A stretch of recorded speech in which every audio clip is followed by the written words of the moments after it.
ओम श्री लक्ष्मी नारायण जी नमः। सुख सागर, पहला स्कंद, तीसरा अध्याय।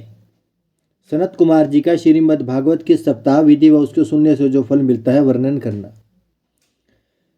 सनत कुमार जी बोले कि हे नारद मुनि, तुमने बहुत अच्छी बात पूछी।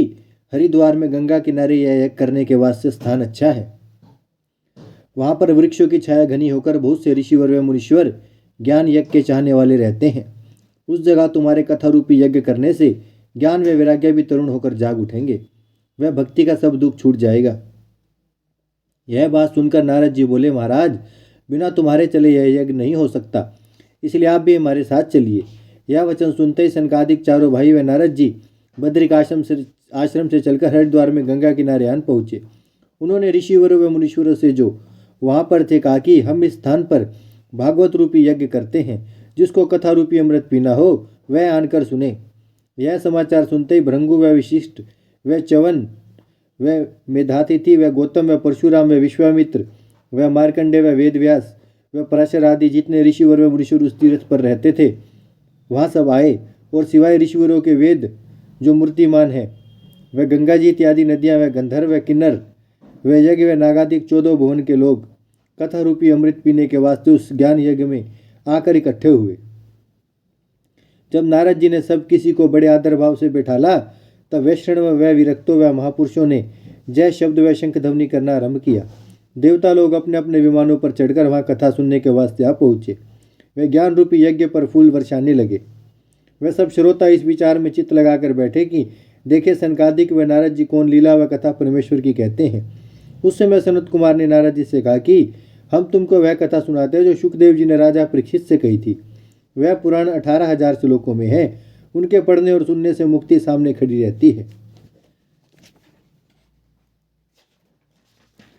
श्रीमद् भागवत सुनने के बराबर दूसरे पुराण के सुनने व हजारों अश्वमेघ व वाजपेयी यज्ञ करने से फल नहीं मिलता।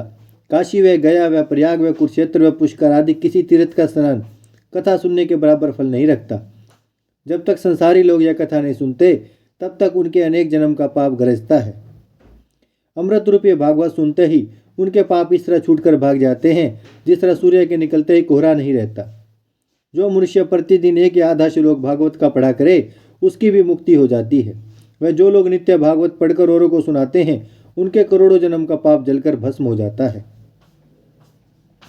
जो कोई पोथी श्रीमद् भागवत सोने के सिंहासन पर धरकर वैष्णव व साधु जो दान देता है उसे परमेश्वर अपनी ज्योति में मिला लेते हैं। जिसने मनुष्य का तन पाकर भागवत कथा नहीं सुनी उसे धिक्कार है। उसे चांडाल के बराबर समझना चाहिए।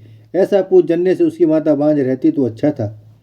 कलयुग में यज्ञ व तप व दान व धर्म आदमी से कुछ नहीं होता और उसका मन एक तरफ नहीं लगता। इस वास्ते परम ब्रह्म नारायण ने वेद व्यास जी का अवतार लेकर यह कथा बनाई है। जो कोई 7 दिन तक चित्त लगाकर इस पुराण का सप्ताह सुने उसको यज्ञ व तप व्रत व दान सबका फल प्राप्त होकर मुक्ति पदार्थ मिलता है। जब उद्धव ने एकादश स्कंद में सब ज्ञान श्री कृष्ण जी से सुनकर कलयुग का लक्षण जाना तब श्याम सुंदर के चरणों का ध्यान धरकर मुरली मनोहर से पूछा कि हे दीनानाथ, आप तो वैकुंठ धाम को जाते हैं, संसारी लोगों का उद्धार किस तरह होगा। तब त्रिभुवनपति बोले कि हे उद्धव, तुम बद्रिक आश्रम में जाकर तप करो, तुम्हारी मुक्ति हो जाएगी। मेरे जाने उपरांत एक भगवत रूपी मूर्ति हमारी जगत में रहेगी। जो मनुष्य सप्ताह भागवत सच्चे मन से सुनेगा उसको हमारा दर्शन हृदय में से हो जाएगा। संसारी लोगों का दुख छुड़ाने वाला यह परायण समझना चाहिए। सिवाय इसके और कोई दूसरी वस्तु आदमी को माया रूपी जाल से छुटाने वास्ते उत्तम नहीं है। इतनी कथा सुनाकर सूत जी ने शौनकादिक ऋषिवरों से कहा कि जब सनत कुमार ने सप्ताह परायण श्रीमद् भागवत का सुनाना आरंभ किया वह सब कोई सुनने लगे। तब उस अमृत रूपी कथा के प्रताप से वह दोनों बूढ़े ज्ञान व वैराग्य जो चेत पड़े थे तरुण होकर उठ बैठे। वह भक्ति का दुख छूट गया। वह उनका दर्शन सब सभा वाले पाकर गोविंद व हरे व मुरारे कहने लगे। वह भक्ति व ज्ञान व वैराग्य का दर्शन मिलने से उनको भक्ति उत्पन्न होकर कलयुग का दुख जाता रहा। वह सब किसी का मन सप्ताह कथा सुनकर शुद्ध एकाचित हो गया। ओम श्री लक्ष्मी नारायण जी नमः।